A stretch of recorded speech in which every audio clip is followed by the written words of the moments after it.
I'm Scotty Reiss. I am the founder of A Girl's Guide to Cars, actually headquartered here in Austin. Just moved here from New York about a year ago, but I like to think that my office is a laptop in an airport, so you probably all know that. You know that feeling, right? So thank you, Steve, for inviting me to sit with this group and talk about data-driven publishing. They're all really great at data. They all have an esteemed history, career built in data. For an entrepreneur like me, it's what keeps me up at night. So, and you may have some of those questions too. We started talking about data-driven publishing, and a lot of great questions, and I think a lot of mystery as to where we're going in the world can be found in the data. So, I'm going to let the panel introduce themselves, and then we'll get started. And we should have some time at the end for questions, too. So, Nicholas, why don't you start us off? Thank you, Scotty. Nice to be here. I am Nicholas Butterworth. I'm the Chief Technology and Product Officer at Refinery 29. And I also oversee some other departments that touch on data that aren't immediately obvious from that title, including the data and analytics team, the research and insights team, affiliate commerce, and also ad ops, and IT. So I'm kind of like in the middle of all the data stuff. And as I say, if anything goes wrong, it's definitely my fault. Hey guys, my name is Chris Park. I am Director of Revenue Operations. What I do at Cheddar is everything revenue focused outside of the branded partnerships. So maybe ad ops, reporting, programmatic yield, etc. Pretty much all those different practices within the company. Also recently got the privilege of starting to work with news12.com as well. So I manage programmatic and yield for that portion of our business following the acquisition. What does Cheddar do? A lot of you guys probably know Cheddar from LinkedIn and the gadget videos that we do, but that's actually not the premise of the business. The focus of that is to grow audience and kind of brand awareness for everybody. What we are most focused on is the live streaming of our business channels and Cheddar News in itself. So if you have Hulu or any cord-cutting service at this point, we're on all the major platforms, and you guys can view us. So please go, watch, and enjoy. Watch, like, and subscribe. Hi, I'm Melanie Weiner. I'm the VP of Media Strategy and Client Success at Insider Inc., which is the parent company of Business Insider, Markets Insider, Insider, and lots of other sub-brands that I'm sure some of you know and love, such as Cheese Insider, Chocolate Insider, and lots of other cool ones.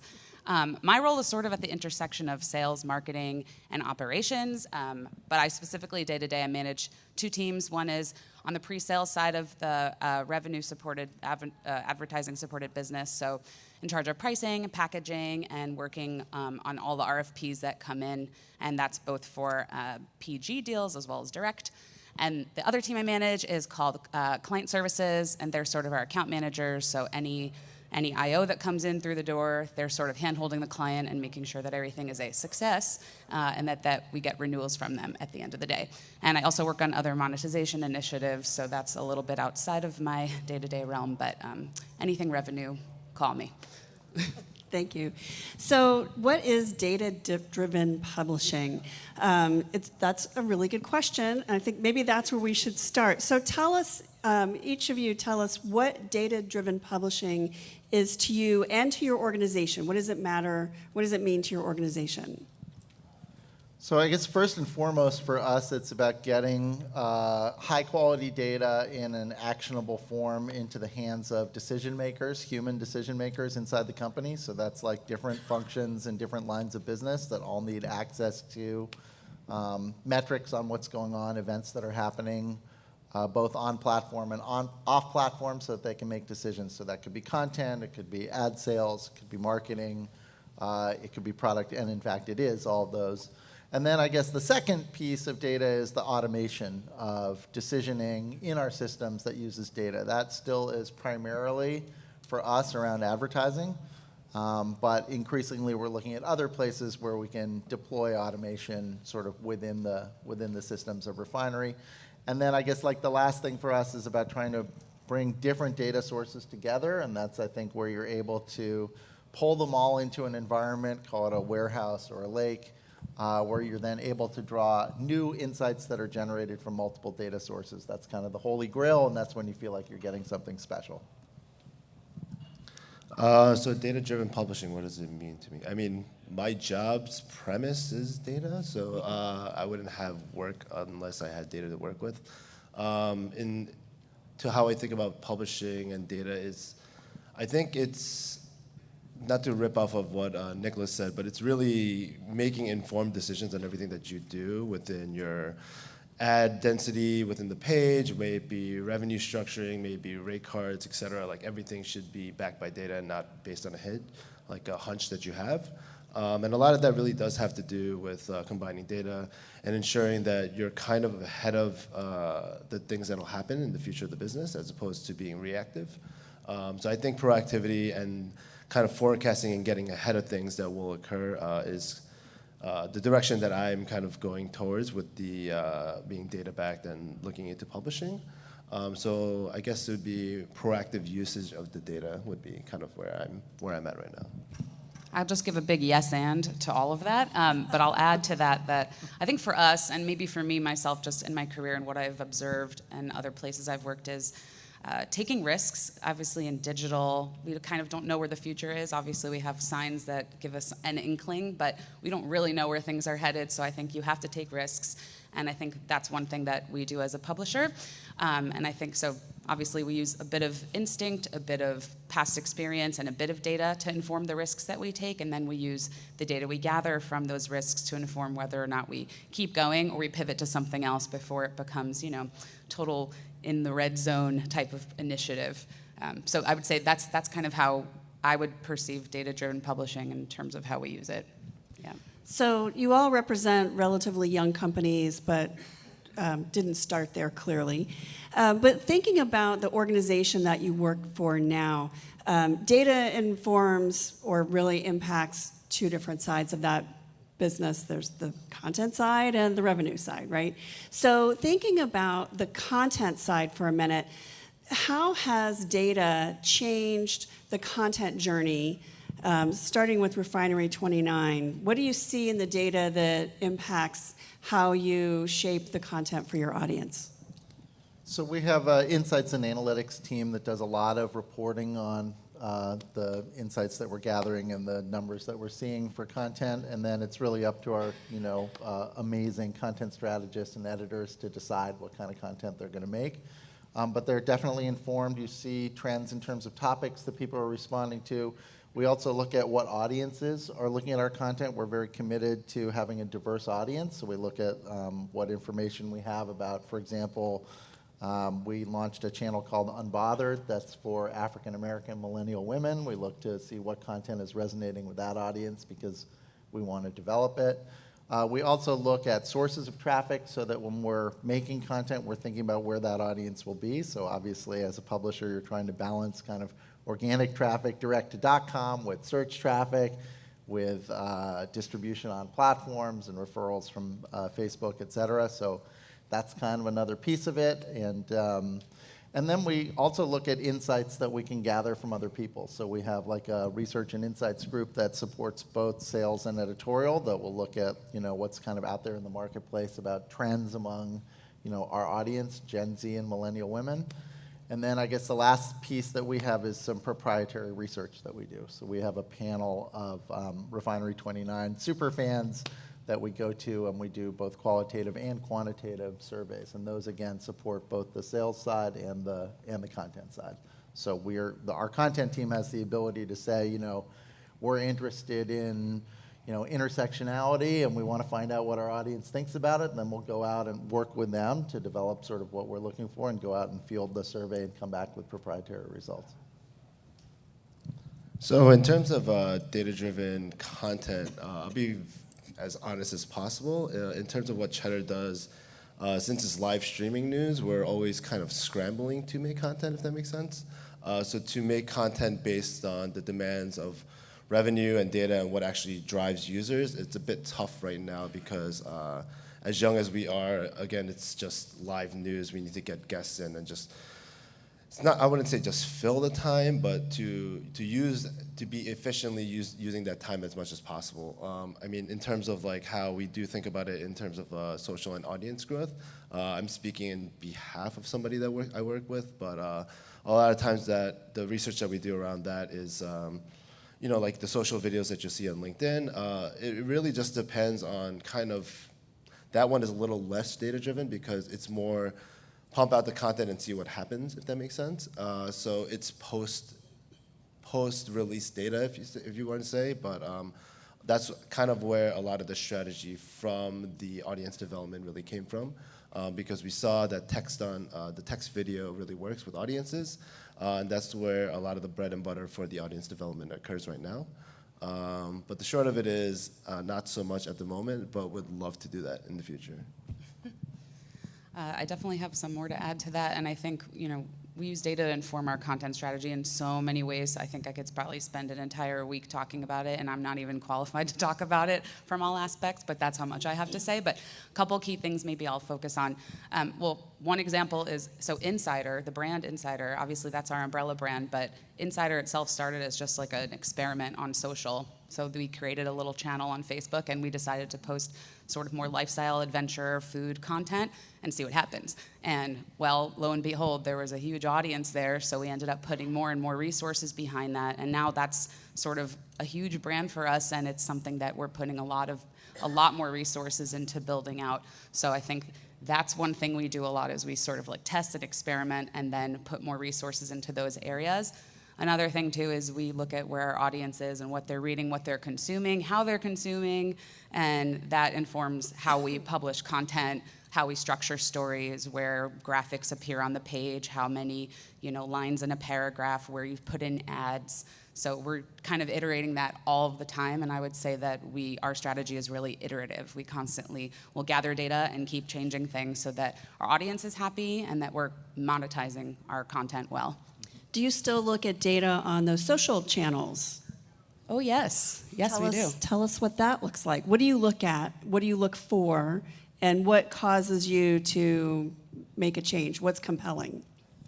I think, obviously, views. If we have a lot of views in one particular content area, especially regarding video, we'll keep pooling resources there, like I said. So one experiment, I was kind of talking to Scotty about this before, was Cars Insider was kind of an experiment for us, and we've actually found a lot of success there on YouTube. We have this like surprisingly large audience, and so that's one place that we're continuing to push resources into. And YouTube for us is a big distribution platform as well. So, can I add on to that? So we play on so many platforms because we're reaching a young audience, and they are looking for content on all these different platforms. And each platform has different metrics, and each platform changes their product because they're all, you know, tech-driven companies and product-driven companies. So we actually have so many metrics that we have something that we call the Audience Bible to keep track of them. So for several hundred KPIs. Can you share that? Multiple platforms, but I can tell you how to do it. Yeah. We say, like, these are the primary KPIs, these are secondary KPIs, here's like what our projections are, our goals, here's what we track, here's what they mean, here's what sometimes we'd say, like, here's where we have demographic information, geographic information, and we try and like use that as something that's a reference for like marketers or salespeople. Now in practice, I'm not going to say that every salesperson always looks at the Audience Bible, but we can say, well, here it is, you know, on page 22. So, and we update that quarterly. So that's it, but it really is a moving target. Like, you can't go for a whole year with just one KPI set for one platform because they'll change it. You're totally. I was going to say also that things change so constantly, so we try to stay ahead of the algorithm as much as we can. But you know, that's a game in a way for us too. Yeah, it is something that they constantly. Well, they want to control their platform, and so we have to kind of follow along. Chris, tell us with Cheddar, what are the metrics that you look at from social media, and do you see social media feeding the live stream, or what does that look like? So I don't frequently get too into the social media portion of our business because it honestly doesn't drive revenue, right? Like every social platform, they don't allow you to plug in your DFP tags or whatever it is to go monetize. But when we do look at it, I mean, I think the one thing that we always look for is to try to transition the users into making them live stream watchers, right?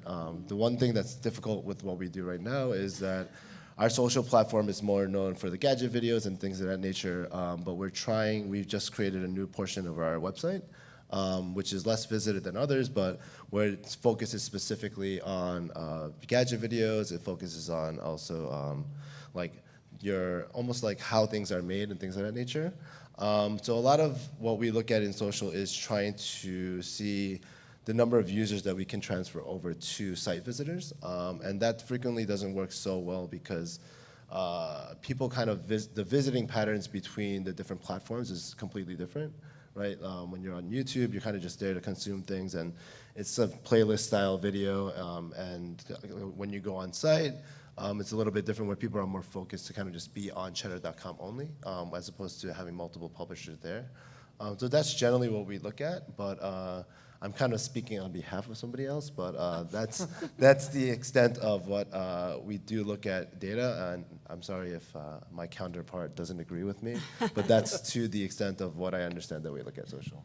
Gotcha. I can say from like a plumbing standpoint, when you try and build the system yourself in order to pull in all the social data, you find that like these APIs are actually quite complex, that they don't always line up. One person's definition of a day is a little different than someone else's, so you do typically need like a vendor to help you.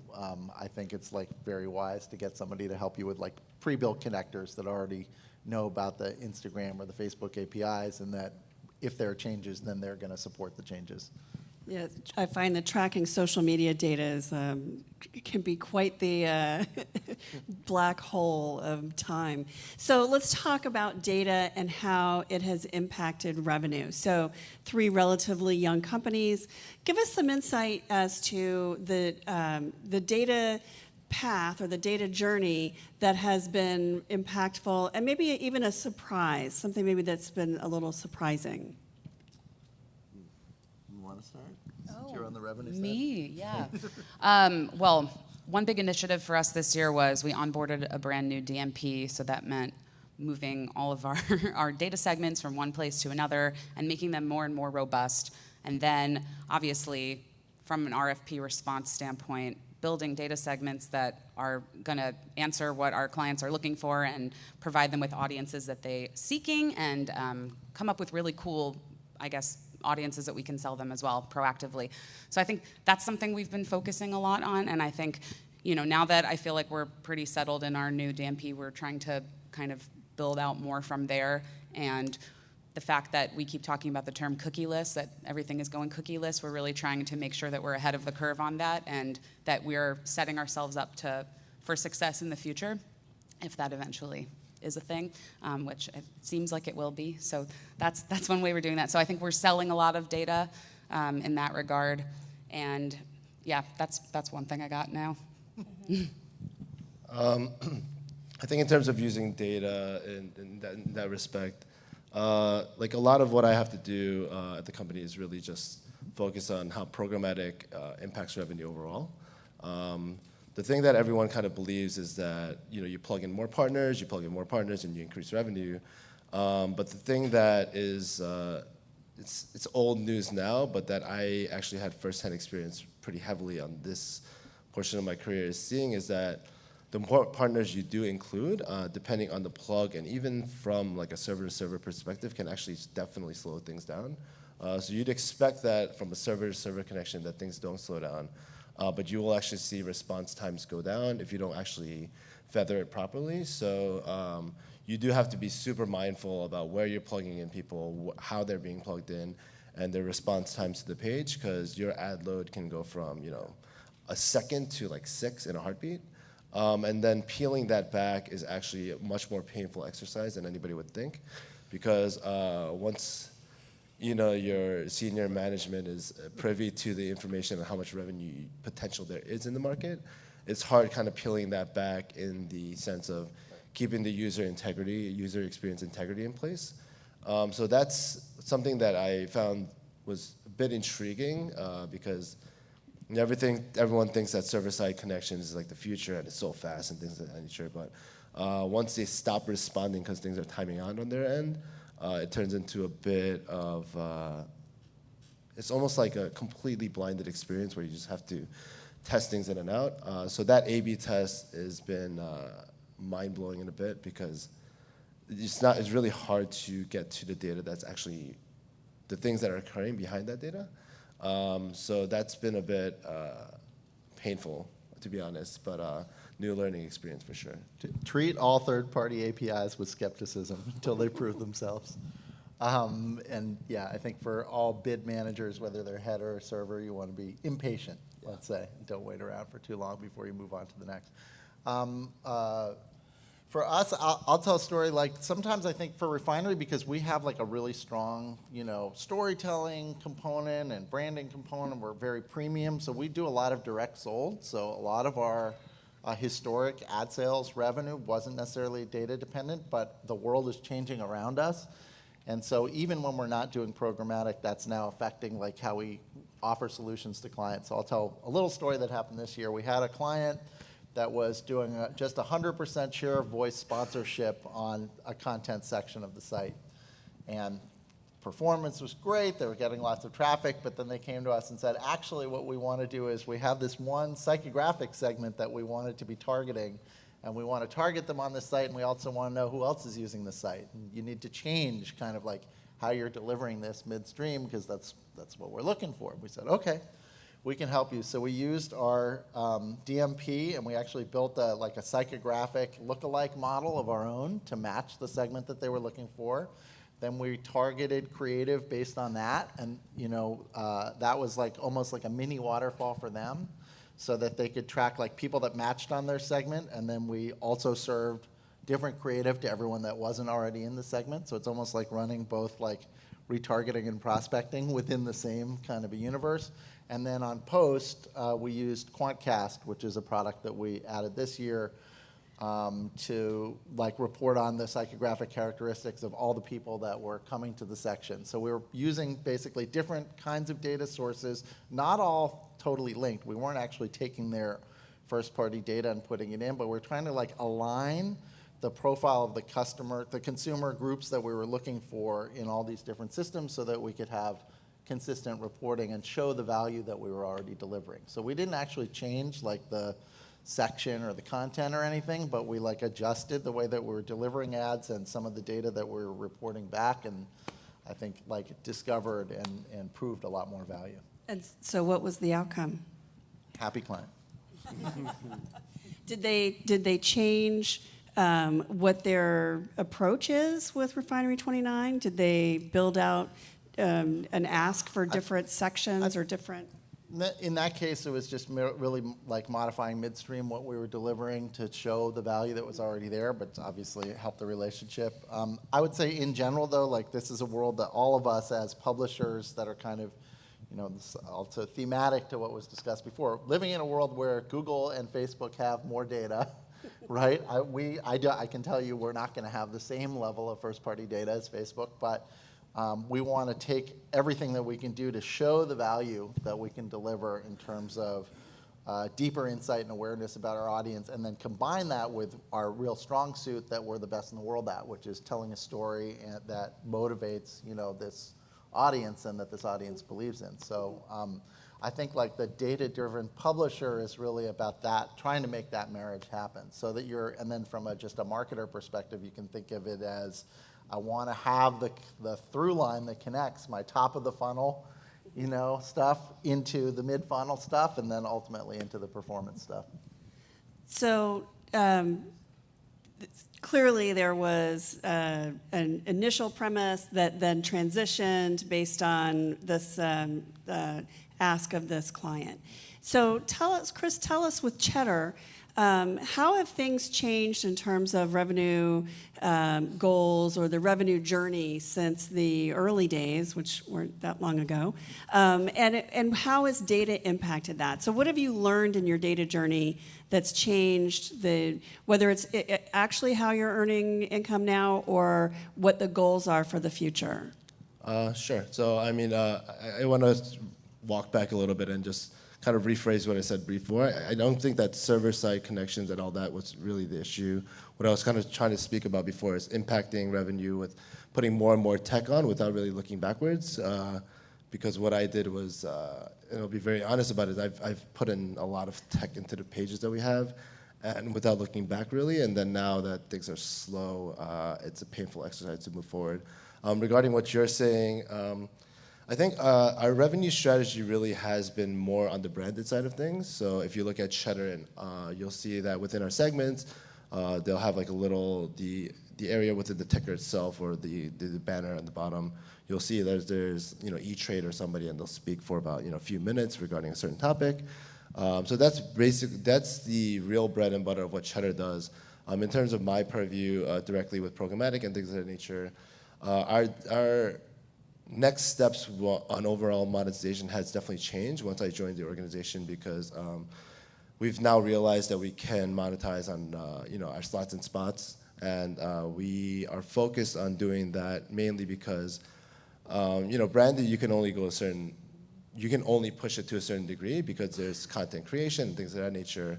What we really focus on right now, at least in terms of what I'm doing, is really moving the revenue in terms of how to get as much revenue as possible out of the page, meaning can we increase ad density, can we, it's a bad word to say, but do we play around with refreshes and things of that nature? And the different tech vendors, do we have them not throw in a slider, do we remove outstream, et cetera? So I mean, a lot of what the team is focused on right now is really pushing revenue in terms of that, but doing it efficiently. So, I mean, the focus has really changed so that we do sell into those areas of our business. But now that we also have an A4 arm of our company, which is more the buy-side entities that we have, we also look to see, from a margin perspective, does it make sense to run an O&O? Does it make sense to push it off onto the DSPs that we kind of built out? So we're starting to look really into that portion of the business, where is it scale that we need? Is it margin that we need? Like, how do we really fish around that? Because our IOs are becoming really painful to deal with, because it's a challenge more than anything, because we have so many arms to the business now. So I think the true data portion of what we're doing is how to squeeze margin out efficiently, and which avenue do we really take when we respond to plans and things of that nature. Let me say on just this point about like measuring the impact of different monetization tech on the page, that it does take a certain level of sophistication of the product and engineering organization to have a true A/B test environment, so that you can add, for example, like a new demand partner, a new revenue monetization opportunity, and really isolate that and see it, and not everyone has it. I'm sure Business Insider does. Well, I would say I have more of like an indirect answer to your question. I would say we're betting big on data. We invested a lot this year in onboarding a new DMP, and I can say that it's permutive, and I know they're in the room here today. And so that's, yeah, hey. That's everything from, like I said before, building robust segments, building lookalike modeling, but all the way to post-sales and how we use the analytics from permutive to inform really awesome wrap reports that we share with our clients. And then one thing that is a focus of my role as well is tying together pre-sales and post-sales, because they were traditionally kind of siloed in a way. Just because something performed really well or maybe didn't perform well, those insights weren't always being shared with the pre-sales planning teams. They were at times, but it took someone being like, hey, can you tell me what ended up happening last time with client X? Yeah. So that's more of my job now, is to sort of tie those together. So I think for us, like, that's really valuable data, because obviously if we know something really did well in the past or didn't, either we don't offer it again, or we go big on that on our proposals. So you bring up a really good topic, and one that's on my list of questions, and that is sharing the data that you have throughout the organization. Getting more people more aware of the data that you have, the stories that are there to be told, and giving them stuff they can work with, and then also getting their insights into maybe the data that you should be looking for. So you talked a little bit about earlier when we were chatting about how that happens at Insider. Tell us about that. I think it's sort of something we're trying to put more resources into now. Currently, there are lots of different teams that own different pieces of data, I would say, as relates to the company overall. So editorial team that sort of is a data aggregator and looks at data in one way, and then we have someone in the revenue group who is our revenue analytics director, and he's looking at revenue-related data and sharing that back with the sales organization. You know, what clients are advertising with us, who isn't advertising with us, which categories are big for us, which ones do we want to go after, and I think. And many other data sources, obviously, but I think marrying those together, I think, would make us a much smarter organization. So I think that's something we're really working on doing, and our Director of Revenue Analytics, who is not here, I'll speak for him only slightly, not really. You'll have to ask him yourself, but he's working on sort of marrying a lot of data points together, and he's built some awesome tools and dashboards that are being shared across the company so that everyone at least has access to data, what they do with the data. No one's really saying, do this with all the data. It's just, here's some awesome data, and use it to your discretion, and tell us what other data points you want. So I think we're sort of still in discovery mode and still trying to get ourselves really organized, but we're getting there, and we're definitely making progress since I joined the company about 3 years ago. So What huge. tools do you use to share data inside the company? Yeah, well, I think we talked about this on the phone a bit, that I think for a while we were very spreadsheet heavy, then we moved from spreadsheets to Google Sheets. We experimented with some vendors along the way, but some of them didn't really pan out for us, and I don't know if it was partially due to setup. We could have done a better job maybe setting them up and ingesting various APIs, but now we're using Google Data Studio to help us with some of that ingestion, and I think hopefully we're looking at some other tools to help us with that, in the future. But for now, this is sort of our, hacked together solution for sharing data across the company. Well, with Google, Yeah. it's like it's such a brilliant tool, and it seems so simple, doesn't it? But Yeah. So, Chris, tell us about how Cheddar gets data throughout the organization, what that looks like, how you get numbers in front of people, how you get people to come up with data questions, and then also the tools that you use. Sure. So, admittedly, we are still very spreadsheet and Google Sheets heavy. We don't have at least a tool right now that aggregates all that. So, I am the one-man team that aggregates all that and throws out reports through either email, spreadsheets, etc. How does that generally disseminate? I mean, the one thing that I always try to be mindful of when sharing data, at least, is, like you said, kind of platform. Do we create it as a sheet where all the sheets are available to everybody? Do we give a certain lens to it? Do we do it as a spreadsheet, as a chart? Do you use a graphical representation, et cetera? I mean, it really does really depend on the audience that you're looking at. So I'll be very transparent and say that, with my executives, I don't want to show all the data that's there because they don't have nearly enough time to read it, right? So you have to think about effectiveness of data and how you share it. So I'm sure everybody knows this, but with execs, generally anything that's more of a graphical representation is more impactful and shows kind of what you're going after more efficiently. Should you share with an analyst? Should it be more spreadsheet form? But the short of it really is we are very spreadsheet heavy right now, and I basically ingest all the data into those spreadsheets. How we transform it and share it is really through emails and Google Sheets at the moment. Yeah, Excel is kind of like the platform of last resort for most organizations, and I would say we haven't completely eliminated it, but we have a platform called Domo that we use, which is like kind of an all-in-one data warehouse, query layer, and visualization dashboard layer. And so we have a lot of our data sources now in Domo, and we use that in lots of different places in the company. I will say that this question of like wrap reports and like making sure that we're cycling back all that insights to our team in addition to sharing them with clients is also, I'm like samesies on that one. Samesies.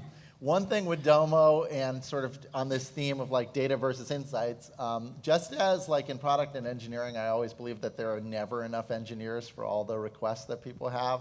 So in like a big business, I think there's never enough analysts for all the insights that people want, so you have to like prioritize. However, I don't really believe in unlimited self-serve when it comes to dashboarding and data, because we've had the experience at Refinery when we first brought in Domo, we're like, anyone in this company can make any card they want with any data source, like just put it together, match it up for yourself, and it created a little bit of a mess. So I think you need to like roll out, democratize access to dashboards, but with thought about like what does this team really want, and then you always have to have some analysts that can have like the real unfettered access to everything, including the raw data, and those tool sets can be a little different. So one last question, and this was, I think, when we talked last week, the hot topic, A/B testing.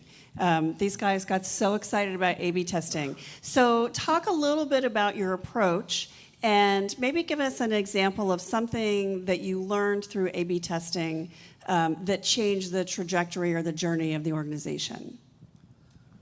I mean, we have, so I was saying I think Business Insider probably has good A/B testing set up because some of your engineers I used to work with, and I know they're very good at setting that up.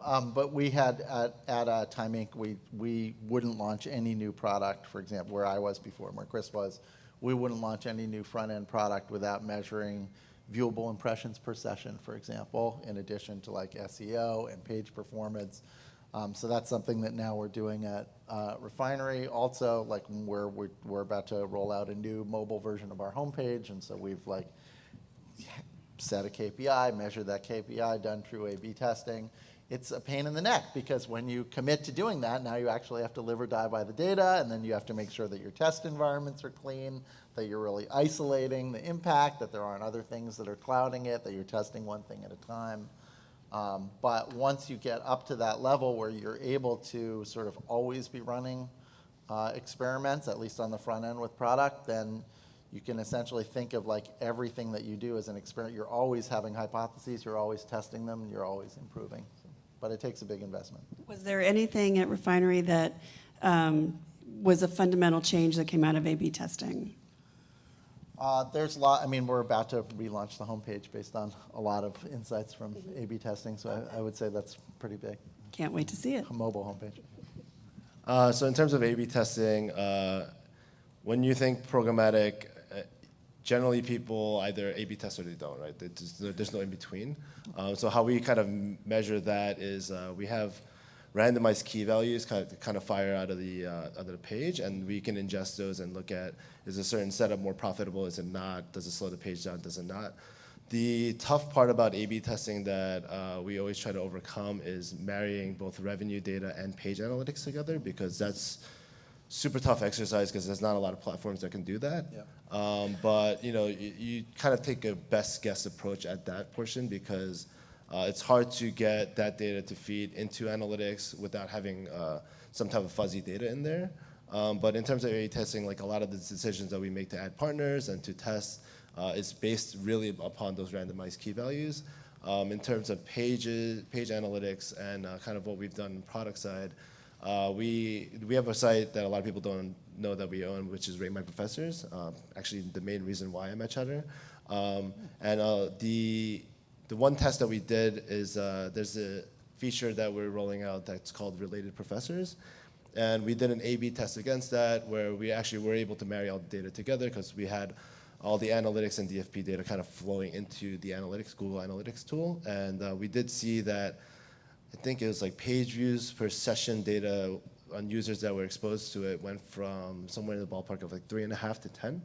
And in tandem with that, you also question, are they going too far in the page, and is the page, is monetization getting lower along the path? And it was actually the opposite of that, where there's more impressions, a lot more revenue, a lot more page views, people were going deeper in. So provided that data, that feature is being rolled out we also have a site redesign for that's coming out soon. And that feature, I think, will be rolled out fully with that. And then that's really kind of groundbreaking for what we saw because, I mean, you're almost tripling the session depth per people that actually use that feature. So that was kind of what we learned from doing A/B testing recently. I would say from our perspective, I'm definitely not qualified to get real in the weeds on anything tech or product related, but I will say that within the past 6 months, we did roll out a brand new homepage, and I know that that was a very iterative process. A lot of A/B testing was behind that.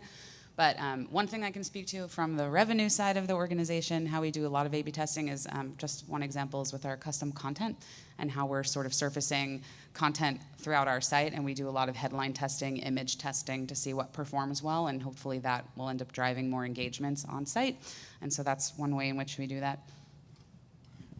The sort of next level after testing, A/B testing of a different user experience or a different ad load at a moment in time is to then do cohort testing where you measure it on a group of people over time. So there can be also some things that, like, for, especially if you add more things to the page, let's say, then you may not see it right away, but over time you may see that engagement metrics will drop off, so you want to be careful also sometimes about looking over like a 30-day period and maybe isolating a group of people to make sure that they're that you see what the impact on their overall engagement is. Thank you. Do we have time for one more question? I would like to open, actually, Okay. I would like to open it up. Sure. We must have answered everything. Not quite. Chris, could you tell us a little bit, your Cheddar is going heavy on OTT. Can you tell us a little bit about what sort of metrics you're able to get back from the platforms and how it compares to some of the others that you're on? Sure. So we're a rebroadcaster generally, right? Because we're on your Hulu's, your Samsung TV Plus, all those types of different platforms. The amount of data that they provide you back is super disparate. Sometimes they'll give you hours viewed or unique visitors or kind of a flavor of all of that, but they're actually not unified across platforms, so it's super tough to kind of understand all of that. I mean, I guess in terms of the revenue generation portion, what I generally look at is render rates is super important to look at because although one partner is giving you a lot of revenue, if their overall render rates are super low, that's like a big no-no, right? Because per DSP, per whatever user, that all changes. But then if you get good revenue and it's a winning bid, you kind of have to offset all that. So we use different types of multipliers to consider this. We have a server-to-server partner that we use, Publica, and they kind of help us with all the analysis in between. But in terms of the broadcasting info, it's really tough to tell left from right because you literally get 5 different metrics from each person, and it never lines up to one unified metric. So that one, honestly, we've kind of given up on because to say we have X amount of users per platform is super tough. And even to get an in-between layer to kind of understand that is really hard at the moment. But in terms of revenue, the general calculation is really just render rates, fill, and just looking at overall what actually impresses on page. And that's kind of how we look at the revenue picture for OTT right now. Nicholas, you mentioned you've got a user panel that you use. Can you tell us a little bit about how that's structured? Who owns that? How many it is, how you use them, and then how you disseminate the information from that group? Yeah, sure. So we work with a vendor called Vision Critical. Our group of R29ers called Mad Chatter, and they are signed up to partly because they just want to give their opinion and they like to participate in it. But we also do sweepstakes, and sometimes we'll have them come into the office for events if they're in New York and things like that. So it's like a way for super users to feel closer to the brand. And this is something that we can do custom research for advertising partners. We do custom research internally. We do thought leadership studies that come out of this. We've even used it for things like consumer products. We just had a line of plus size clothing where we put some designs in front of our Mad Chatter group and asked for their feedback. So we're trying to use it in product development, not just for online product, but for other kinds of product. We have an events business called 29 Rooms that probably a lot of people have heard of, and that we're also doing research with the Mad Chatters to get their opinion on different kinds of experiential things. So it's been a great resource for us. And I have to ask, because it's news, you guys just got acquired today. Do you know already how that works in terms of having a fairly well-evolved data infrastructure merging with another major brand?